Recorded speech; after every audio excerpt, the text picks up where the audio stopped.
ਬਿਸਮਿਲ੍ਲਾਹਿਰਰਹਿਮਾਨਿਰਰਹੀਮ ਤੇ अस्सलाम वालेकुम।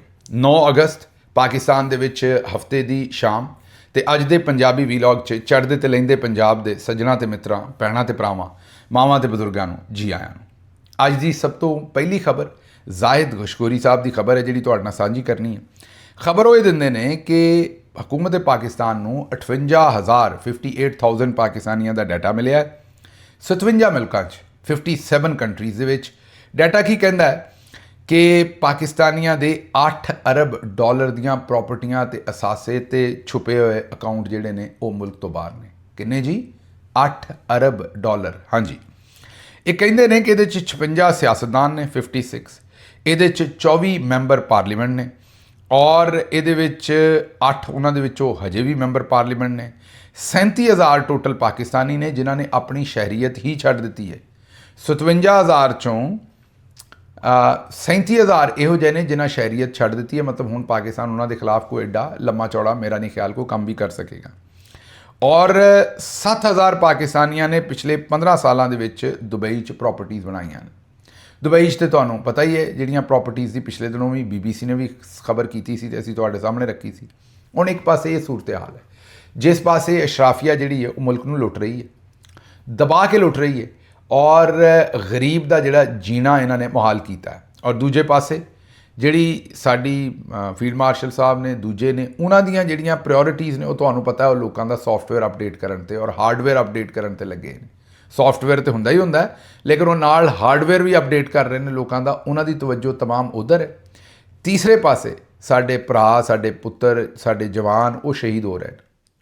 ਕੋਈ ਬਲੋਚਿਸਤਾਨ ਦੇ ਵਿੱਚੋਂ ਮੇਜਰ ਸਾਹਿਬ ਸ਼ਹੀਦ ਹੋ ਰਹੇ ਨੇ ਤੇ ਕੋਈ KP ਦੇ ਵਿੱਚ ਹੋ ਰਹੇ ਨੇ। ਮਤਲਬ ਤੀਜੇ ਪਾਸੇ ਟੈਰਰਿਜ਼ਮ ਨੇ ਸਿਰ ਚੁੱਕਿਆ। ਅਸੀਂ ਉੱਥੇ ਜ਼ਬਰਦਸਤੀ ਦੀਆਂ ਜੰਗਾਂ ਸ਼ੁਰੂ ਕਰਨੀਆਂ ਚਾਹੁੰਦੇ ਹਾਂ।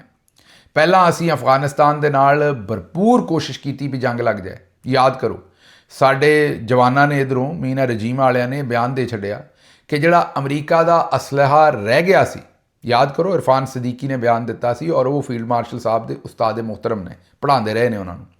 ਇਰਫਾਨ ਸਦੀਕੀ ਸਾਹਿਬ ਨੇ ਕਿਹਾ ਸੀ ਕਿ ਜਿਹੜਾ ਅਮਰੀਕਾ ਆਪਣਾ ਅਸਲਹਾ ਛੱਡ ਗਿਆ ਸੀ ਅਸੀਂ ਉਹ ਅਫਗਾਨਿਸਤਾਨ ਦੇ ਤਾਲਿਬਾਨ ਕੋਲੋਂ ਵਾਪਸ ਖੋਹ ਕੇ ਅਮਰੀਕਾ ਨੂੰ ਦੇਵਾਂਗੇ। ਮਤਲਬ ਕਿ ਮੁਕੰਮਲ ਤਿਆਰੀ ਸੀ ਕਿ ਅਸੀਂ ਉੱਥੇ ਜੰਗ ਸ਼ੁਰੂ ਕਰ ਲਈਏ। ਜੰਗ ਸ਼ੁਰੂ ਕਰਾਂਗੇ ਤਾਂ ਮਾਲ ਪਾਣੀ ਆਏਗਾ। ਉਹ ਤੇ ਜ਼ਲਮੇ ਖਲੀਲਜ਼ਾਦ ਸਾਹਿਬ ਨੇ ਇਹਨਾਂ ਦੇ ਸਾਰੇ ਪਲਾਨ ਦੇ ਵਿੱਚ ਪਾਣੀ ਪਾ ਛੱਡਿਆ। ਜਿਸ ਵੇਲੇ ਉਹ ਆਪ ਅਫਗਾਨਿਸਤਾਨ ਆਪਣੇ ਉੱਥੋਂ ਆਪਣੇ ਬੰਦੇ ਵੀ ਛੁਡਾਏ, ਉਹਨਾਂ ਦੇ ਨਾਲ ਗੇਟਮੈਂਟ ਵੀ ਕੀਤੀ ਔਰ ਉਹਨਾਂ ਦੇ ਜਿਹੜੇ ਪੈਸੇ ਅਮਰੀਕਾ 'ਚ ਫਸੇ ਸਨ ਉਹ ਉਹਨਾਂ ਨੂੰ ਕਢਾ ਕੇ ਦਿੱਤੇ। ਮਤਲਬ ਕਿ ਤਾਲਿਬਾਨ ਔਰ ਅਮਰੀਕਾ ਵਾਲਿਆਂ ਦੀ, ਤਾਲਿਬਾਨ ਹਕੂਮਤ ਔਰ ਅਮਰੀਕਾ ਦੀਆਂ ਲਾਈਨਾਂ ਡਾਇਰੈਕਟ ਕਨੈਕਟ ਕਰਤੀਆਂ, ਤਾਰਾਂ ਜੋੜ ਦਿੱਤੀਆਂ ਔਰ ਟੱਲੀਆਂ ਖੜਕ ਗਈਆਂ। ਪਾਕਿਸਤਾਨ ਜਿਹੜਾ ਜਿਹਨੇ ਪੂਰੀ ਤਿਆਰੀ ਕੀਤੀ ਸੀ ਵੀ ਅਸੀਂ ਜੰਗ ਲੜਨੀ ਹੈ, ਅਮਰੀਕੀ ਪੈਸਾ ਹੋਏਗਾ, ਅਮਰੀਕੀ ਸਪੋਰਟ ਹੋਏਗੀ ਤੇ ਅਸੀਂ ਲੜਾਂਗੇ ਤਾਲਿਬਾਨ ਨਾਲ, ਉਹ ਕੰਮ ਸਾਡਾ ਢੇਰੀ ਹੋ ਗਿਆ। ਲੇਕਿਨ ਸਾਨੂੰ ਤਾਂ ਜੰਗ ਆਈ ਸੀ, ਅਸੀਂ ਫਿਰ ਲਾਠੀ ਮੋਢੇ ਤੇ ਰੱਖੀ ਹੈ ਤੇ ਹੁਣ ਅਸੀਂ ਆਪਣੇ ਇਲਾਕਿਆਂ 'ਚ ਆਪਰੇਸ਼ਨ ਸ਼ੁਰੂ ਕਰ ਦਿੱਤਾ ਹੈ ਤੇ ਦੂਸਰੇ ਪਾਸੇ ਸਾਡੇ ਜਵਾਨ ਸ਼ਹੀਦ ਹੋ ਰਹੇ ਨੇ। ਰੱਬ ਹੀ ਸਾਡੇ ਤੇ ਕਰਮ ਕਰੇ, ਸਾਡੇ ਜਵਾਨਾਂ ਨੂੰ ਵੀ ਮਹਿਫੂਜ਼ ਰੱਖੇ, ਸਾਡੇ ਪਾਕਿਸਤਾਨ ਨੂੰ ਵੀ ਮਹਿਫੂਜ਼ ਰੱਖੇ। ਲੇਕਿਨ ਸਾਡੀਆਂ ਜਿਹੜੀਆਂ ਪੋਲਿਸੀਜ਼ ਨੇ ਉਹ ਤੁਹਾਡੇ ਸਾਹਮਣੇ ਅਸੀਂ ਕੀ ਕਰ ਰਹੇ ਹਾਂ ਤੇ ਦੂਸਰੇ ਪਾਸੇ ਇਸ਼ਰਾਫੀਆ ਲੁੱਟੀ ਜਾ ਰਹੀ ਹੈ ਤੇ ਫੁੱਟੀ ਜਾ ਰਹੀ ਹੈ। 300 ਅਰਬ ਦੀ ਕਰਪਸ਼ਨ ਤੇ ਹੋਣੀ ਹੀ ਹੈ, ਸਾਰੀ ਦੀ ਸਾਰੀ ਚੀਨੀ ਦੇ ਵਿੱਚ ਕੀਤੀ ਹੈ। ਜੋ ਚੀਨੀ ਹੈ ਇਸ ਵੇਲੇ 220 ਰੁਪਏ ਫੀ ਕਿਲੋ, 215 ਰੁਪਏ ਫੀ ਕਿਲੋ ਇਸ ਵੇਲੇ ਵਿਕ ਰਹੀ ਹੈ ਜਿੱਥੇ ਇਹ ਲੈ ਗਏ ਨੇ। ਕੋਈ ਇੱਕ ਗੱਲ ਨਹੀਂ ਹੈ, ਇਸ ਵੇਲੇ ਕਪਾਹ ਜਿਹੜੀ ਨਰਮਾ ਜਿਹਨੂੰ ਅਸੀਂ ਆਖਦੇ ਕਾਟਨ, ਉਹ ਪਾਕਿਸਤਾਨ ਦੇ ਵਿੱਚ ਉਹਦੀ ਇੰਪੋਰਟ ਵੀ ਹੁਣ ਘਟ ਗਈ ਹੈ। ਪ੍ਰੋਡਕਸ਼ਨ ਤੇ ਘਟੀ ਸੀ, ਇੰਪੋਰਟ ਵੀ ਘਟ ਗਈ ਹੈ। ਉਹ ਕਿਉਂ? ਉਹ ਇਸ ਲਈ ਕਿ ਅੱਗੋਂ ਸਾਡੀ ਪ੍ਰੋਡਕਸ਼ਨ ਟੈਕਸਟਾਈਲ ਦੀ ਘਟ ਗਈ ਹੈ, ਸਾਡੀ ਐਕਸਪੋਰਟ ਟੈਕਸਟਾਈਲ ਦੀ ਘਟ ਗਈ ਹੈ ਅੱਗੋਂ। ਉਹ ਜਿੱਥੇ ਖਪਤ ਹੈ ਉਹ ਕਾਟਨ, ਹੁਣ ਇਸ ਵੇਲੇ ਕਾਟਨ ਪਾਕਿਸਤਾਨ ਮੰਗਵਾਉਣੀ ਵੀ ਘੱਟ ਕਰ ਰਿਹਾ ਪਾਕਿਸਤਾਨ। ਬਾਕੀ ਮਹਿੰਗਾਈ ਦੇ ਜਿਹੜੇ ਹਾਲਾਤ ਨੇ, ਜੋ ਪੈਟਰੋਲੀਅਮ ਪ੍ਰੋਡਕਟਸ ਨੇ, ਬਾਕੀ ਜਿਹੜੇ ਮਾਮਲਾਤ ਨੇ, ਜੋ ਐਨਰਜੀ ਸੈਕਟਰ ਹੈ, ਜੋ ਬਿਜਲੀ ਦੇ ਮਾਮਲਾਤ ਨੇ ਉਹ ਤੁਹਾਡੇ ਸਾਹਮਣੇ। ਤੇ ਇਹ ਆਉਂਦੇ ਨੇ ਅਸੀਂ ਕ੍ਰਿਪਟੋ ਬਣਾਉਣੀ ਤੇ ਕ੍ਰਿਪਟੋ ਬਣਵਾਉਣੀ ਵੀ ਸਾਡੀ SPD ਕੋਲੋਂ ਕ੍ਰਿਪਟੋ ਬਣਵਾਉਣੀ ਹੈ। ਤੁਹਾਨੂੰ ਪਤਾ ਹੀ ਹੈ ਕਿ ਕ੍ਰਿਪਟੋ ਦੇ ਮਾਮਲਾਤ ਦੇ ਵਿੱਚ ਤੇ ਪੂਰੀ ਦੁਨੀਆ 'ਚ ਕਈ ਇਨਕੁਆਇਰੀਆਂ ਹੁੰਦੀਆਂ ਨੇ। ਅਸੀਂ ਬੜੇ ਸ਼ੌਕ ਨਾਲ ਆਪਣੇ ਇਹੋ ਜਿਹੇ ਖਾਸ ਅਦਾਰਿਆਂ ਨੂੰ ਵੀ ਕ੍ਰਿਪਟੋ ਦੀ ਨਜ਼ਰ ਕਰ ਰਹੇ ਤਾਂ ਕਿ ਇਨਕੁਆਇਰੀਆਂ ਹੋਣ ਤੇ ਕੱਲ੍ਹ ਨੂੰ ਉਹਨਾਂ ਦਾ ਆਡਿਟ ਵੀ ਹੋਵੇ। ਬੱਲੇ ਉਹ ਸ਼ੇਰ ਬੱਗਿਓ, ਮੈਂ ਆਨਾ ਵੀ ਜਿਸ ਤਰ੍ਹਾਂ ਤੁਸੀਂ ਸੋਚਦੇ ਹੋ ਓਡਾ ਸਿਆਣਾ ਨਾ ਕੋਈ ਹੈਗਾ ਤੇ ਨਾ ਕੋਈ ਹੋਰ ਸੋਚ ਸਕਦਾ ਹੈ। ਬਹਰਹਾਲ ਅੱਗੋਂ ਰਾਣਾ ਸਨਾਉੱਲਾ ਸਾਹਿਬ ਦਾ ਬਿਆਨ ਹੈ, ਉਹਨਾਂ ਕਿਹਾ ਵੀ ਖਵਾਜਾ ਆਸਿਫ ਨੇ ਜੇ ਬਿਆਨ ਦੇ ਛੱਡਿਆ ਹੈ ਕਿ ਬਿਊਰੋਕਰੇਟ ਜਿਹੜੇ ਨੇ ਉਹ ਮੁਲਕ ਤੋਂ ਬਾਹਰ ਭੱਜ ਰਹੇ ਨੇ ਪੈਸੇ ਲੈ ਕੇ ਤੇ ਉੱਥੇ ਨੈਸ਼ਨੈਲਿਟੀਆਂ ਲੈ ਰਹੇ, ਤੇ ਐਡਾ ਕਿਹੜਾ ਜ਼ੁਲਮ ਕਰ ਦਿੱਤਾ। ਕਰਪਸ਼ਨ ਤੇ ਉਹਨਾਂ ਆਖਿਆ ਹੋਣੀ ਡਈ ਹੈ। ਚਲੋ ਖਵਾਜਾ ਸਾਹਿਬ ਨੇ ਕੋਈ ਬਹੁਤਾ ਕਹਿ ਦਿੱਤਾ ਹੋਏਗਾ ਤੇ ਨੰਬਰ ਥੋੜ੍ਹਾ ਕਰ ਲਓ। ਮਤਲਬ ਉਹ ਭਾਉ ਤਾਉ ਕਰ ਰਹੇ ਨੇ। ਉਹਨਾਂ ਕਿਹਾ ਅਗਰ ਖਵਾਜਾ ਸਾਹਿਬ ਦੀ ਗੱਲ ਜ਼ਰਾ ਬੁਰੀ ਲੱਗੀ ਹੈ ਤੇ ਉਹਨਾਂ ਨੇ ਅਗਰ ਇਲਜ਼ਾਮ ਲਾਇਆ ਹੈ ਤੇ ਜ਼ਰਾ ਥੋੜ੍ਹਾ ਜਿਹਾ ਉਹਨੂੰ ਘੱਟ ਕਰ ਲਓ। ਕਰਪਸ਼ਨ ਤੇ ਹੋਈ ਹੈ ਨਾ, ਮਤਲਬ ਉਹਦੇ ਮਾਮਲਾਤ ਨੂੰ, ਇੰਟੈਂਸਿਟੀ ਨੂੰ ਘੱਟ ਕਰ ਲਓ। ਅਗਲੀ ਖਬਰ ਬੜੀ ਖਤਰਨਾਕ ਹੈ। ਜਾਮਿਆ ਮਸਜਿਦ ਫਾਤਿਮਾ ਤੋਂ ਜ਼ੋਹਰਾ ਦੇ ਇਮਾਮ ਨੇ 8 ਬੱਚਿਆਂ ਦੇ ਨਾਲ ਉਹਨਾਂ ਨੂੰ ਜ਼ਿਆਦਤੀ ਦਾ ਨਿਸ਼ਾਨਾ ਬਣਾਇਆ, ਉਹਨਾਂ ਦੀਆਂ ਵੀਡੀਓਜ਼ ਬਣਾਈਆਂ। ਮੌਲਵੀ ਸਾਹਿਬ ਦੇ, ਇਹ ਮੈਂ ਬੈਨਾ ਤੌਰ 'ਤੇ ਰਿਪੋਰਟਡਲੀ ਕਹਾਂਗਾ ਸਟੋਰੀ, ਕਿਉਂਕਿ ਅਜੇ ਜ਼ਾਹਿਰ ਹੈ ਸਾਬਤ ਨਹੀਂ ਹੈ, ਲੇਕਿਨ ਦੱਸਣਾ ਤੁਹਾਨੂੰ ਜ਼ਰੂਰੀ ਹੈ। ਮੌਲਵੀ ਸਾਹਿਬ ਦੇ ਮੋਬਾਈਲ ਫੋਨ ਦੇ ਵਿੱਚੋਂ ਕੁਝ ਵੀਡੀਓਜ਼ ਲੀਕ ਹੋ ਕੇ ਬੱਚਿਆਂ ਦੀਆਂ ਫੈਮਲੀਆਂ ਤੱਕ ਪਹੁੰਚੀਆਂ। ਇਮਾਮ ਸਾਹਿਬ ਮਸਜਿਦ ਤੋਂ ਫਰਾਰ ਹੋ ਗਏ। ਰਾਤ ਗਏ ਪੁਲਿਸ ਨੇ ਹਜੇਰਾ ਆਜ਼ਾਦ ਕਸ਼ਮੀਰ ਤੋਂ ਮੌਲਾਨਾ ਸਾਹਿਬ ਨੂੰ ਗ੍ਰਿਫਤਾਰ ਕੀਤਾ। ਸਾਦੀਆ ਮਜ਼ਹਰ ਸਾਹਿਬਾ ਇਹਨੂੰ ਰਿਪੋਰਟ ਕਰ ਰਹੇ ਨੇ ਔਰ ਉਹਨਾਂ ਨੇ ਕਿਹਾ ਕਿ ਮੌਲਵੀ ਸਾਹਿਬ ਜਿਹੜੇ ਨੇ ਉਹ ਫੜੇ ਗਏ ਨੇ। ਅਗਰ ਇਹ ਗੱਲ ਸੱਚੀ ਹੈ ਔਰ ਵਾਕਈ ਸਬੂਤ ਨੇ ਤੇ ਇਹਨਾਂ ਨੂੰ ਫਿਰ ਕਰਾਰ ਵਾਕਈ ਸਜ਼ਾ ਦੇਣੀ ਚਾਹੀਦੀ ਹੈ। ਇਹ ਸਾਡੇ ਮਾਸ਼ਰੇ ਦੇ ਵਿੱਚ ਇੱਕ ਨਾਸੂਰ ਹੈ। ਕੋਈ ਭਾਵੇਂ ਆਮ ਸ਼ਹਿਰੀ ਹੋਵੇ, ਭਾਵੇਂ ਕੋਈ ਮੌਲਵੀ ਹੋਵੇ, ਭਾਵੇਂ ਕੋਈ ਪਾਦਰੀ ਹੋਵੇ, ਜਿਹੜਾ ਕੋਈ ਮਰਜ਼ੀ ਹੋਵੇ, ਜਿਹੜਾ ਇਹ ਹਰਕਤ ਕਰਦਾ ਬੱਚਿਆਂ ਨਾਲ, ਔਰਤਾਂ ਨਾਲ, ਬਜ਼ੁਰਗਾਂ ਨਾਲ, ਕਿਸੇ ਨਾਲ ਵੀ, ਜਾਨਵਰਾਂ ਨਾਲ ਵੀ ਕੋਈ ਜ਼ਿਆਦਤੀ ਕਰਦਾ ਹੈ ਤੇ ਉਹਨਾਂ ਨੂੰ ਕਰਾਰ ਵਾਕਈ ਸਜ਼ਾ ਦੇਣੀ ਚਾਹੀਦੀ ਹੈ। ਇਹ ਜਿਹੜੀ ਇੱਕ ਤੁਸੀਂ ਇਹ ਕਹੋ ਕਿ ਇੱਥੇ ਇੱਕ ਜਾਨਵਰਾਂ ਵਾਲਾ ਜ਼ਮਾਨਾ ਅਸੀਂ ਹੈ, ਜਾਨਵਰਾਂ ਵਾਲਾ ਨਿਜ਼ਾਮ ਬਣਾਇਆ ਹੋਇਆ, ਇਹਨੂੰ ਬੰਦ ਕਰਨਾ ਪਏਗਾ। ਅੱਛਾ ਜੀ, ਵਫਾਕੀ ਹਕੂਮਤ ਨੇ ਫੈਸਲਾ ਕੀਤਾ ਹੈ ਕਿ 3000 ਐਸੀਆਂ ਮਸਾਜਿਦ ਜਿਹੜੀਆਂ ਬਗੈਰ ਇਜਾਜ਼ਤ ਤੋਂ ਬਣਾਈਆਂ ਸਨ। ਬਹੁਤ ਸਾਰੇ ਲੋਕ ਜ਼ਮੀਨ 'ਤੇ ਕਬਜ਼ਾ ਕਰਨ ਵਾਸਤੇ ਵੀ ਬਣਾ ਲੈਂਦੇ ਨੇ। ਤੁਹਾਨੂੰ ਪਤਾ ਹੈ ਕਿ ਅਗਰ ਕਿਸੇ ਜਗ੍ਹਾ 'ਤੇ ਕਬਜ਼ਾ ਕਰਨਾ ਹੈ ਤੇ ਅਗਰ ਉੱਥੇ ਕੋਈ, ਇਹ ਕਈ ਜਗ੍ਹਾ 'ਤੇ ਇਸਲਾਮਾਬਾਦ 'ਚ ਵੀ ਮੈਂ ਵੇਖਿਆ ਹੋਇਆ ਕਈ ਜਗ੍ਹਾ 'ਤੇ, ਕਿ ਅਗਰ ਫੋਰ ਐਗਜ਼ਾਮਪਲ ਉੱਥੇ 20 ਕਨਾਲ ਜਗ੍ਹਾ ਹੈ ਤੇ ਉੱਥੇ ਮਸਜਿਦ ਬਣਾ ਦਿਓ, 2 ਕਨਾਲ ਮਸਜਿਦ ਦੇ ਕੰਮ 'ਚ ਇਸਤੇਮਾਲ ਹੋਏਗੀ, ਬਾਕੀ ਫਿਰ ਬਾਅਦ ਦੇ ਵਿੱਚ ਬਾਕੀ ਵਲ ਬੁਲ ਲਓ ਆਪੇ ਵੀ। ਜੇ ਕੋਈ ਉੱਧਰ ਨੂੰ ਆਓ ਤੇ ਲਾਠੀ ਚੁੱਕ ਲਓ ਵੀ ਤੁਸੀਂ ਮਸਜਿਦ ਦੀ ਬੇਹਰਮਤੀ ਕਰਨ ਦੀ ਸੋਚ ਰਹੇ ਹੋ ਤੇ ਜਗ੍ਹਾ ਜਿਹੜੀ ਉਹ ਵੜ ਲਓ। ਇਸ ਤਰ੍ਹਾਂ ਹੁਣ ਡੌਨ ਨਿਊਜ਼ ਰਿਪੋਰਟ ਕਰ ਰਿਹਾ ਹੈ ਕਿ 3000 ਦੇ ਕਰੀਬ ਐਸੀਆਂ ਮਸਜਿਦਾਂ ਨੇ ਜਿਹੜੀਆਂ ਬਗੈਰ ਇਜਾਜ਼ਤ ਤੋਂ ਖੜੀਆਂ ਕੀਤੀਆਂ। ਹੁਣ ਤੁਹਾਨੂੰ ਪਤਾ ਹੈ ਵੀ ਇੱਥੇ ਲੈਂਡ ਗ੍ਰੈਬਰ ਤੇ ਬੜੇ ਨੇ, ਬੜੇ ਬੜੇ ਤਗੜੇ ਇਦਾਰਿਆਂ ਦੇ ਲੋਕ ਔਰ ਦੂਸਰੇ ਜਿਹੜੇ ਨੇ ਉਹ ਵੀ ਲੈਂਡ ਗ੍ਰੈਬਿੰਗ ਕਰਦੇ ਨੇ, ਤੇ ਮੌਲਵੀ ਸਾਹਿਬ ਕਿਉਂ ਪਿੱਛੇ ਰਹਿ ਜਾਣ। ਬਹਰਹਾਲ ਹੁਣ ਇਹ ਜਿਹੜੀਆਂ 3000 ਮਸਜਿਦਾਂ, ਇਹਨਾਂ ਦੇ ਉੱਤੇ ਇੱਕ ਰਿਪੋਰਟ ਜਮ੍ਹਾਂ ਕਰਾਈ ਗਈ ਹੈ ਕਿ ਇਹ ਬਗੈਰ ਕਿਸੇ ਇਜਾਜ਼ਤ ਔਰ ਜ਼ਿਆਦਾਤਰ ਇਹਨਾਂ ਤੋਂ ਜਿਹੜੇ ਉਹ ਪ੍ਰਾਪਰਟੀ ਘੇਰਨ, ਜ਼ਮੀਨ ਘੇਰਨ ਵਾਸਤੇ ਬਣਾਈਆਂ ਗਈਆਂ ਨੇ। ਇਹਨਾਂ ਦੇ ਬਾਰੇ ਫੈਸਲਾ ਇਹ ਕੀਤਾ ਗਿਆ ਵੀ ਇਹਨਾਂ ਨੂੰ ਹੁਣ ਡਿਮੋਲਿਸ਼ ਕਰਨਾ ਹੈ, ਜਿਨ੍ਹਾਂ ਨੂੰ ਅਸੀਂ ਅਦਬ ਨਾਲ ਮਤਲਬ ਕਹਿੰਦੇ ਅਸੀਂ ਕਿ ਸ਼ਹੀਦ ਕਰਨਾ ਇਹਨਾਂ ਨੂੰ, ਇਹਨਾਂ ਮਸਾਜਿਦ ਨੂੰ ਉਸ ਜਗ੍ਹਾ 'ਤੇ ਨਹੀਂ ਰਹਿਣ ਦੇਣਾ। ਇਹ ਹੁਣ ਹਕੂਮਤ ਇਹਦੇ ਉੱਤੇ ਪਲੈਨਿੰਗ ਕਰ ਰਹੀ ਹੈ। ਡੌਨ ਨਿਊਜ਼ ਜਿਹੜਾ ਇਹਨੂੰ ਰਿਪੋਰਟ ਕਰ ਰਿਹਾ। ਅੱਛਾ ਜੀ, ਬੈਰੀਆ ਟਾਊਨ ਨੂੰ ਸਟੇ ਆਰਡਰ ਨਹੀਂ ਮਿਲਿਆ ਸੁਪਰੀਮ ਕੋਰਟ ਤੋਂ। ਬੈਰੀਆ ਟਾਊਨ ਦੇ ਮਾਲਿਕ ਰਿਆਜ਼ ਸੁਪਰੀਮ ਕੋਰਟ ਗਏ, ਗੁਜ਼ਾਰਿਸ਼ ਕੀਤੀ ਕਿ ਉਹਨਾਂ ਨੂੰ ਸਟੇ ਆਰਡਰ ਮਿਲੇ, ਲੇਕਿਨ ਉਹਨਾਂ ਨੂੰ ਸਟੇ ਆਰਡਰ ਉੱਥੋਂ ਨਹੀਂ ਮਿਲਿਆ। ਪਹਿਲਾਂ ਹੀ ਪਤਾ ਸੀ ਨਹੀਂ ਮਿਲਣਾ, ਲੇਕਿਨ ਇੱਕ ਗੱਲ ਬੜੀ ਇੰਪੋਰਟੈਂਟ ਹੈ ਕਿ ਜੱਜਿਸ ਵੀ ਮੰਨੇ ਸੁਪਰੀਮ ਕੋਰਟ ਦੇ ਕਿ ਜੋ ਕੁਝ ਹੋ ਰਿਹਾ ਗਲਤ ਹੋ ਰਿਹਾ ਔਰ ਇਹ ਜਿਹੜੇ ਵੀ ਕਾਇਦ ਜ਼ਵਾਬਤ ਨੇ, ਜਿਹੜੇ ਵੀ ਅਸੂਲ ਨੇ, ਜਿਹੜਾ ਵੀ ਪਾਕਿਸਤਾਨ ਦਾ ਕਾਨੂੰਨ ਹੈ, ਉਹਦੇ ਮੁਖਾਲਫ ਜਾ ਕੇ ਸਭ ਕੁਝ ਹੋ ਰਿਹਾ ਹੈ ਹੁਣ। ਲੇਕਿਨ ਉਸ ਦੇ ਬਾਵਜੂਦ ਸੁਪਰੀਮ ਕੋਰਟ ਨੇ ਇਹਦੇ 'ਤੇ ਸਟੇ ਆਰਡਰ ਨਹੀਂ ਦਿੱਤਾ। ਮਤਲਬ ਇੱਕ ਪਾਸੇ ਉਹਨੂੰ ਗਲਤ ਵੀ ਕਹਿ ਰਹੇ ਨੇ, ਦੂਜੇ ਪਾਸੇ ਉਸ ਕੰਮ ਨੂੰ ਹੋਣ ਵੀ ਦੇ ਰਹੇ ਨੇ। ਰੱਬ ਹੀ ਖੈਰ ਕਰੇ, ਸੁਪਰੀਮ ਕੋਰਟ ਇੱਥੋਂ ਕੀ ਚਾਹੁੰਦਾ ਹੈ। ਅੱਛਾ ਜੀ, ਅਗਲੀ ਖਬਰ ਜਿਹੜੀ ਹੈ ਉਹ ਤੁਹਾਡੇ ਸਾਹਮਣੇ ਰੱਖਣੇ। ਉਹ ਖਬਰ ਇਹ ਹੈ ਕਿ ਯੂਕਰੇਨ ਦੇ ਸਦਰ ਨੇ ਪਿਛਲੇ ਦਿਨਾਂ 'ਚ ਆਖਿਆ ਸੀ ਕਿ ਪਾਕਿਸਤਾਨ ਦੇ ਬੜੇ ਸਾਰੇ ਫਾਈਟਰ ਯੂਕਰੇਨ ਜਾ ਕੇ ਲੜ ਰਹੇ ਨੇ। ਹਾਂਜੀ, ਯਾਦ ਹੋਏਗਾ ਤੁਹਾਨੂੰ।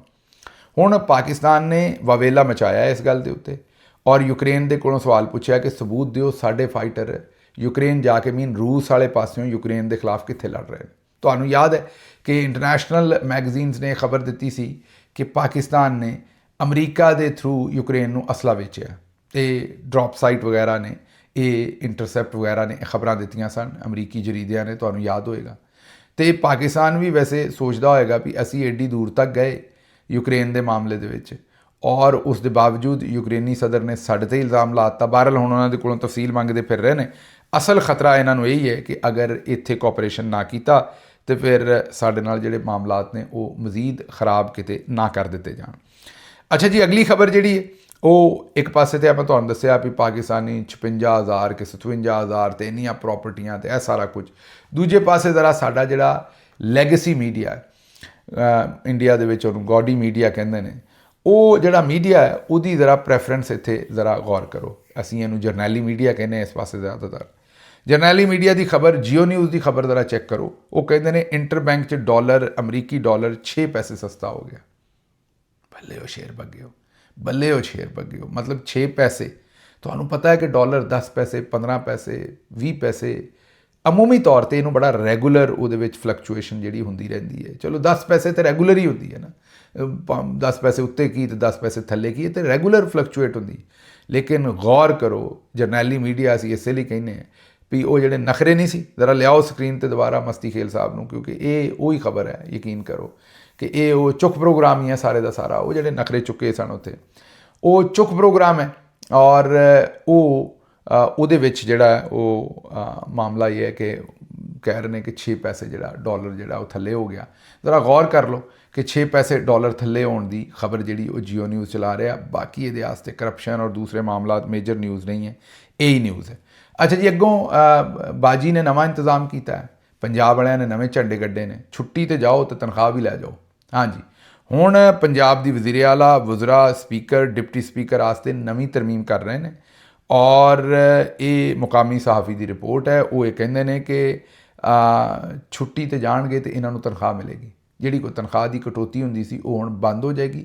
ਇਹਨਾਂ 'ਚੋਂ ਕੋਈ ਛੁੱਟੀ ਵੀ ਜਾਏਗਾ ਤੇ ਉਹਦੀ ਤਨਖਾਹ ਬੰਦ ਨਹੀਂ ਕੀਤੀ ਜਾਏਗੀ। ਜ਼ਾਹਿਰ ਮਾੜੇ ਨੇ ਵਿਚਾਰੇ, ਮਲੂਕੜੇ ਨੇ, ਪੈਸੇ ਤੇ ਲੱਭਣੇ ਚਾਹੀਦੇ ਨੇ, ਕਿੱਥੋਂ ਘਰ ਚਲਾਉਣਗੇ। ਬਾਜੀ ਤੇ ਤੁਹਾਨੂੰ ਪਤਾ ਵੀ ਮੇਰੀ ਲੰਦਨ ਤੇ ਕੀ ਪਾਕਿਸਤਾਨ 'ਚ ਵੀ ਪ੍ਰੋਪਰਟੀ ਨਹੀਂ, ਤੇ ਬਾਜੀ ਨੂੰ ਤਨਖਾਹ ਨਾ ਮਿਲੇ ਤਾਂ ਫਿਰ ਬਾਜੀ ਕਰੇਗੀ ਕੀ। ਤਾਂ ਇਹ ਸੂਰਤ ਹਾਲ ਹੈ ਜੀ। ਅੱਛਾ ਜੀ, ਅੱਗੇ ਚੱਲਨੇ। ਅਗਲੀ ਖਬਰ OPF ਬਲਵਾਲ। ਇੱਕ ਪਾਸੇ ਇਹਨਾਂ ਨੂੰ ਛੁੱਟੀ ਤੇ ਵੀ ਤਨਖਾਹ ਮਿਲੇਗੀ, ਦੂਸਰੇ ਪਾਸੇ ਜ਼ਰਾ OPF ਬਲਵਾਲ ਮੈਂ ਬੜਾ ਮੁਤਬਰ ਸਕੂਲ ਹੈ OPF ਜਿਹੜਾ। OPF ਬਲਵਾਲ ਜਿਹੜਾ ਉਹਦੀ ਬਲਵਾਲ ਦੇ ਵਿੱਚ ਇਹਨਾਂ ਦਾ ਸਕੂਲ ਹੈ, ਉਹਦੇ 'ਚ 2 ਵੈਕੈਂਸੀਜ਼ ਨੇ। ਟੀਚਰ ਦੀ ਤਨਖਾਹ 30,000 ਹੈ, ਸੈਨੇਟਰੀ ਵਰਕਰ ਖਾਕਰੂਬ ਉਹਦੀ ਤਨਖਾਹ ਜਿਹੜੀ ਉਹ 37,000 ਹੈ। ਕਰੋ ਨਾ ਗੱਲ, ਫਿਰ ਸਵਾਦ ਨਹੀਂ ਆ ਗਿਆ। ਤੇ ਇਹ ਫੈਡਰਲ ਅਦਾਰਾ ਹੈ OPF। ਉਹਨਾਂ ਆਖਿਆ ਵੀ ਜਿਹੜਾ ਉਸਤਾਦ ਹੈ ਉਹਦੀ ਤਨਖਾਹ 30,000, ਜਿਹੜਾ ਖਾਕਰੂਬ ਹੈ ਉਹਦੀ ਤਨਖਾਹ 37,000। ਅੱਛਾ, ਇੱਥੇ ਅਸੀਂ ਕੋਈ ਖਾਕਰੂਬ ਨੂੰ ਕੋਈ ਡਿਸਰਿਸਪੈਕਟ ਨਹੀਂ ਕਰ ਰਹੇ, ਲੇਕਿਨ ਜ਼ਾਹਿਰ ਹੈ ਉਸਤਾਦ ਬਣਨ ਵਾਸਤੇ ਤੁਹਾਨੂੰ ਪੜ੍ਹਨਾ ਬਹੁਤਾ ਪੈਂਦਾ ਹੈ, ਮਿਹਨਤ ਬਹੁਤੀ ਕਰਨੀ ਪੈਂਦੀ ਹੈ, ਉਹਦੇ ਵਾਸਤੇ ਤੁਹਾਨੂੰ ਐਜੂਕੇਸ਼ਨ ਪ੍ਰੋਪਰ ਲੈਣੀ ਪੈਂਦੀ ਹੈ। ਖਾਕਰੂਬ ਤੇ ਜ਼ਾਹਿਰ ਹੈ ਅਨਟ੍ਰੇਨਡ, ਜਿਹੜਾ ਮੈਂ ਅਨਟ੍ਰੇਨਡ ਦਾ ਮਤਲਬ ਮੇਰਾ ਹੈ ਕਿ ਜਿਹਦੇ ਕੋਲ ਐਜੂਕੇਸ਼ਨਲ ਸਕਿੱਲ ਵੀ ਨਾ ਹੋਵੇ, ਉਸਦੇ ਬਾਵਜੂਦ ਉਹ ਕੰਮ ਤੇ ਇੱਕ ਜਿਹੜਾ ਬੰਦਾ ਸਕੂਲੇ ਕਾਲਜੇ ਨਹੀਂ ਵੀ ਗਿਆ ਉਹ ਵੀ ਕਰ ਸਕਦਾ। ਲੇਕਿਨ ਇੱਥੇ ਅਗਲਿਆਂ ਨੇ 37,000 ਉਹਦੀ ਤਨਖਾਹ ਰੱਖੀ ਹੈ ਤੇ 30,000 ਜਿਹੜੀ ਉਸਤਾਦ ਦੀ ਤਨਖਾਹ ਰੱਖੀ ਹੈ, ਕਿਉਂਕਿ ਉਸਤਾਦ ਤੇ ਦੇਗਾ ਸ਼ਊਰ। ਸ਼ਊਰ ਅਸੀਂ ਦਵਾਉਣਾ ਕੋਈ ਨਹੀਂ, ਤੇ ਸਾਡਾ ਦਿਲ ਹੈ ਵੀ ਜਿਹੜੇ ਸ਼ਊਰ ਵਾਲੇ ਹੋਣ ਉਹ ਖਾਕਰੂਬ ਬਣ ਜਾਣ। ਜ਼ਾਹਿਰ ਹੈ ਤਨਖਾਹ ਤੇ ਲੋਕਾਂ ਨੇ ਪੇਟ ਤੇ ਪਾਲਣਾ, ਤੇ ਜਿਹਦੇ 'ਚ ਕੋਈ ਸ਼ਊਰ ਹੋਵੇ ਉਹ ਖਾਕਰੂਬ ਬਣ ਜਾਏ, ਤੇ ਜਿਹੜਾ ਖਾਕਰੂਬ ਹੋਵੇ ਉਹ ਜਾ ਕੇ ਉਸਤਾਦ ਬਣ ਜਾਏ। ਤੇ ਇਸੇ ਤਰ੍ਹਾਂ ਦੀ ਅਸੀਂ ਸੁਸਾਇਟੀ ਬਿਲਡ ਕਰਨਾ ਚਾਹੁੰਦੇ ਹਾਂ। ਇਹ ਚੀਜ਼ ਹਾਫਿਜ਼ ਸਾਹਿਬ ਨੂੰ ਸੂਟ ਕਰਦੀ ਹੈ, ਕਿਉਂਕਿ ਲੋਕਾਂ ਨੂੰ ਅਗਰ ਸ਼ਊਰ ਆ ਗਿਆ ਤਾਂ ਲੋਕੀ ਪੁੱਛਣਗੇ ਸਵਾਲ, ਤੇ ਫਿਰ ਅਸੀਂ ਜਾਵਾਂਗੇ ਕਿਹੜੇ ਪਾਸੇ। ਸਾਡੇ ਲਈ ਤਾਂ ਬੜਾ ਮਸਲਾ। ਅੱਛਾ ਜੀ, ਲੂਕਾ ਤੁਹਾਨੂੰ ਦੱਸਿਆ ਸੀ ਅਸੀਂ, ਲੂਕਾ ਲੁਕ ਗਿਆ। ਹਾਂਜੀ, ਲੂਕਾਸ਼ੈਂਕੋ ਯਾਦ ਕਰੋ, ਬੈਲਾਰਸ ਦਾ ਜਿਹੜਾ ਸਦਰ, ਜਿਹਨੂੰ ਨਵਾਜ਼ ਸ਼ਰੀਫ ਸਾਹਿਬ ਮਿਲਣ ਗਏ ਸਨ, ਫੁੱਫੀ ਦਾ ਪਲੋਠੀ ਦਾ ਪੁੱਤਰ ਸਮਝ ਕੇ ਦੂਰੋਂ ਹੀ ਇੰਜ ਕਰਕੇ ਗਏ ਸਨ, ਇੰਜ ਦੋਵੇਂ ਹੱਥ ਕਰਕੇ, ਤੇ ਲੂਕੇ ਦਾ ਮੂੰਹ ਆਪਣੇ ਹੱਥਾਂ 'ਚ ਲੈ ਕੇ ਨਵਾਜ਼ ਸ਼ਰੀਫ ਸਾਹਿਬ ਨੇ ਇੰਜ ਚੁੰਮਿਆ ਸੀ ਜਿਵੇਂ ਲੂਕੇ ਦੀ ਮਾਂ ਨੇ ਕਦੀ ਉਹਨੇ ਨਹੀਂ ਸੀ ਚੁੰਮਿਆ। ਲੂਕੇ ਨੂੰ ਇੰਜ ਹੀ ਲੱਗਾ ਵੀ ਵੱਡੀ ਭੂਆ ਆ ਗਈ, ਮਤਲਬ ਵੱਡੀ ਫੁੱਫੀ ਆ ਗਈ ਹੈ ਮੈਨੂੰ ਮਿਲਣ ਵਾਸਤੇ, ਤੇ ਇੰਜ ਚੁੰਮਿਆ ਚੱਟਿਆ ਲੂਕਾ ਜੀ ਨੂੰ ਕਿ ਲੂਕਾ ਜੀ ਵੀ ਪਰੇਸ਼ਾਨ ਸਨ। ਲੂਕਾ ਜੀ ਸੌਣ ਵਾਲੇ ਕੱਪੜਿਆਂ 'ਚ ਸਨ। ਤੇ ਫਿਰ ਮਗਰੋਂ ਤੁਹਾਨੂੰ ਯਾਦ ਹੀ ਹੈ ਕਿ ਸਾਡੀ ਬਾਜੀ ਆਪਣੀ ਛੋਟੀ ਬੇਟੀ ਵੀ ਨਾਲ ਲੈ ਕੇ, ਮਤਲਬ ਪੂਰਾ ਟੱਬਰ ਹੀ ਉੱਥੇ ਲੂਕੇ ਦੇ ਉੱਤੇ ਵਾਰਦ ਹੋ ਗਿਆ ਸੀ, ਜਿਵੇਂ ਵਾਕਈ ਉਹਨਾਂ ਦੀ ਫੁੱਫੀ ਦਾ ਪੁੱਤਰ ਹੈ। ਬਹਰਹਾਲ ਇਹਨਾਂ ਦੇ ਜਿਹੜੀ ਸੂਰਤ ਹਾਲ ਤੁਹਾਨੂੰ ਪਤਾ ਵੀ ਜਿਹੜੇ ਪਾਸੇ ਨੂੰ ਇਹ ਰਾਹ ਬਣਾਉਂਦੇ ਨੇ ਉੱਥੇ ਤਾਂ ਫਿਰ ਇਹ ਗਾਹ ਦਿੰਦੇ ਨੇ ਹਰ ਚੀਜ਼ ਹੀ। ਤੇ ਲੂਕੇ ਨੂੰ ਪਤਾ ਲੱਗ ਗਿਆ। ਲੂਕਾ 31 ਸਾਲ ਤੋਂ ਬੈਲਾਰਸ ਦੇ ਵਿੱਚ ਜਿਹੜਾ ਉਹ 31 ਨਹੀਂ ਤੇ ਮੇਰਾ ਖਿਆਲ ਹੈ ਕੋਈ 35 ਸਾਲ ਹੋਣਗੇ ਜਾਂ 25 ਸਾਲ ਹੋਣਗੇ, ਮਤਲਬ ਕਿ ਲੰਮੇ ਅਰਸੇ ਤੋਂ ਉੱਥੇ ਬੈਠਾ ਹੋਇਆ। 1990s ਦੇ ਵਿੱਚੋਂ ਉੱਥੇ ਬੈਠਾ, ਮੇਰਾ ਖਿਆਲ ਤੇ ਇਸ ਤੋਂ ਵੀ ਬਹੁਤਾ ਟਾਈਮ ਹੋ ਗਿਆ ਹੋਏਗਾ। ਬਹਰਹਾਲ ਲੂਕਾ ਸਾਹਿਬ ਜਿਹੜੇ ਨੇ ਉਹਨਾਂ ਨੇ ਹੁਣ ਫੈਸਲਾ ਕੀਤਾ ਵੀ ਅੱਗੋਂ ਮੈਂ ਇਲੈਕਸ਼ਨ ਨਹੀਂ ਲੜਨਾ। ਹਾਂਜੀ, ਉਹਨਾਂ ਆਖਿਆ ਵੀ ਮੇਰੀ ਬਸ ਇਹ ਮੇਰਾ ਆਖਰੀ ਟੈਨਿਓਰ ਹੈ। ਮੈਨੂੰ ਲੱਗਦਾ ਵੀ ਲੂਕਾ ਇਹਨਾਂ ਦੇ ਦੁੱਖੋਂ ਲੁਕਿਆ, ਜਿਵੇਂ ਬੱਸਾਂ ਭਰ ਉੱਥੇ ਅਪੜੇ ਨੇ। ਉਹਨੇ ਸੋਚਿਆ ਵੀ ਇਹ ਤਾਂ ਮੈਨੂੰ ਮਰਵਾ ਦੇਣਗੇ। ਔਰ ਉਹਦਾ ਮੁਲਕ ਵੀ ਵਿਚਾਰੇ ਦਾ ਗਰੀਬ ਹੀ ਹੈ, ਕੋਈ ਐਡਾ ਤਗੜਾ ਮੁਲਕ ਕੋਈ ਨਹੀਂ ਹੈ। ਇਹ ਨਾ ਸਮਝੋ ਕਿ ਉਹ ਕੋਈ ਜਰਮਨੀ ਹੈ, ਉਹ ਵਿਚਾਰਾ ਗਰੀਬ ਹੀ ਮੁਲਕ ਹੈ। ਉਹਨਾਂ ਨੇ ਆਖਰੇ ਸੋਚਿਆ ਵੀ ਜਨਾਬ ਇਹਨਾਂ ਦੀ ਕਾਰਡ ਤੇ ਬੜੇ ਬੜੇ ਕਤਰੀ ਕੱਢ ਸਕਦੇ ਨੇ, ਸਾਡਾ ਕੰਮ ਨਹੀਂ। ਬਹਰਹਾਲ ਲੂਕਾ ਨੇ ਕਿਹਾ ਵੀ ਲੁਕ ਛੁਪ ਜਾਓ। ਉਹਨਾਂ ਨੇ ਇਹ ਫੈਸਲਾ ਕੀਤਾ ਕਿ ਅਸੀਂ ਜਿਹੜਾ ਨਾ ਇਸ ਪਾਸੇ ਬਿਲਕੁਲ ਨਹੀਂ ਜਾਣਾ। ਅੱਛਾ ਜੀ, ਅੱਗੋਂ ਮਰੀਮ ਨਵਾਜ਼ ਸਾਹਿਬਾ ਦੇ ਨਾਂ 'ਤੇ ਪਰਫਿਊਮ ਲਾਂਚ ਹੋ ਗਈ ਹੈ। ਇਹ ਇਸਲਾਮਾਬਾਦ ਦੀ ਕੋਈ ਮੁਕਾਮੀ ਵਕੀਲ ਹੈ, ਜ਼ਾਹਿਰ ਹੈ ਉਹਨੂੰ ਵੀ ਕੰਪਨੀ ਦੀ ਮਸ਼ਹੂਰੀ ਚਾਹੀਦੀ ਹੈ। ਤੇ ਬਾਜੀ ਮਰੀਮ ਦੇ ਨਾਂ ਦੀ, ਬਾਜੀ ਮਰੀਮ ਦਾ ਨਾਂ ਤੇ ਅੱਜ ਕੱਲ੍ਹ ਦਰਖਤ 'ਤੇ ਲਿਖੋ ਤੇ ਬੀਬੀ ਉਹ ਸੁੱਕ ਜਾਂਦਾ। ਤੇਰੇ ਕੋਲੋਂ ਮਰੀਮ ਦੇ ਨਾਂ ਦੀ ਪਰਫਿਊਮ ਕਿੰਨੇ ਖਰੀਦਣੀ ਹੈ? 12, ਕਿਉਂਕਿ ਅੱਜ ਕੱਲ੍ਹ ਟਿਕਟੌਕ ਦਾ ਜ਼ਮਾਨਾ ਹੈ। ਇਹ ਵਕੀਲ ਸਾਹਿਬਾਂ ਨੂੰ ਵੀ ਲੱਗਾ ਹੋਏਗਾ ਕਿ ਮਰੀਮ ਸਾਹਿਬਾ ਦੇ ਨਾਂ ਦੀ ਪਰਫਿਊਮ ਭਾਵੇਂ ਵਿਕੇ ਨਾ ਵਿਕੇ 2-4 ਸ਼ੀਸ਼ੀਆਂ ਬਣਾ ਕੇ ਮੈਂ ਆਪਣੀ ਮਸ਼ਹੂਰੀ ਕਰ ਦਿਆਂਗੀ। ਤੇ ਅੱਗੋਂ ਬਾਜੀ ਮਰੀਮ ਵੀ ਏਡੀ ਤਰਸੀ ਹੈ ਵਿਚਾਰੀ ਆਪਣੀ ਮਸ਼ਹੂਰੀ ਦੀ ਕਿ ਉਹਨੇ ਬਾਕਾਇਦਾ ਸ਼ੁਕਰੀਆ ਵੀ ਅਦਾ ਕੀਤਾ ਤੇ ਆਖਿਆ ਮੈਂ ਇਹਦੇ ਨਾਲ ਮਿਲਾਂਗੀ ਵੀ ਜ਼ਰੂਰ ਬਾਜੀ, ਇਹ ਸਾਨੂੰ ਪਹਿਲਾਂ ਹੀ ਪਤਾ ਸੀ। ਹੁਣ ਲੋਕੀ ਕਿਤੇ ਬਾਜੀ ਮਰੀਮ ਦੇ ਨਾਂ ਦੇ ਝਾੜੂ, ਬਾਜੀ ਮਰੀਮ ਦੇ ਨਾਂ ਦੇ ਵਾਈਪਰ, ਬਾਜੀ ਮਰੀਮ ਦੇ ਨਾਂ ਦੇ ਲੋਟੇ, ਇਹੋ ਜਿਹੀਆਂ ਸ਼ਾਵਾਂ ਨਾ ਕਿਤੇ ਬਣਾ ਕੇ ਲਾਂਚ ਕਰਨਾ ਸ਼ੁਰੂ ਕਰ ਦੇਣ। ਔਰ ਯਕੀਨ ਕਰੋ ਜਿਹੜੀ ਵੀ ਕਰਨਗੇ ਬਾਜੀ ਮਰੀਮ ਨਹੀਂ ਸੋਚੇਗੀ ਵੀ ਇਹਦੇ 'ਚ ਮੇਰੀ ਕੋਈ ਲਾਦ ਹੈ, ਕੋਈ ਬਿਜ਼ਤੀ ਹੈ। ਬਾਜੀ ਬਾਕਾਇਦਾ ਉਹਨਾਂ ਨੂੰ ਮਿਲੇਗੀ। ਲਓ ਜੀ, ਮੈਨੂੰ ਇੱਥੋਂ ਦਿਓ ਇਜਾਜ਼ਤ। ਤੇ ਰੱਬ ਰਾਖਾ।